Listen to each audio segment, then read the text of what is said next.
अस्सलाम वालेकुम दोस्तों, यहाँ पर आपको अहम और सबसे बड़ी ब्रेकिंग न्यूज से आगाह करते चले। महकमा मौसमियात ने एक बार फिर पूरे पाकिस्तान के लिए अलर्ट जारी कर दिया।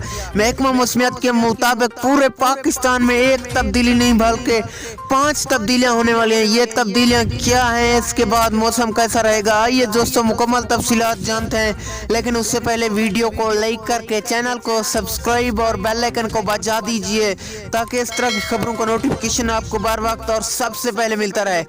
जी हां दोस्तों, महकमा मौसमियात ने पाकिस्तान के लिए अलर्ट जारी कर दिया। महकमा मौसमियात के मुताबिक रात से शबनम गिरना शुरू हो जाएगा और दूसरे नंबर पर मानसून की ठंडी हवाएं चलेंगी। और तीसरे नंबर पर बात की जाए तो पूरे पाकिस्तान में मुख्तलिफ इलाकों में बादल छाए रहेंगे। इसको मद्देनजर रखते हुए महकमा मौसमियात ने पूरे पाकिस्तान के लिए अलर्ट जारी कर दिया कि पाकिस्तान में बड़ी तब्दीली होने वाली है, जिससे इंसानी सेहत पर असर अंदाज हो सकता है। अपनी कीजिए हिफाजत, अल्लाह निगहबान।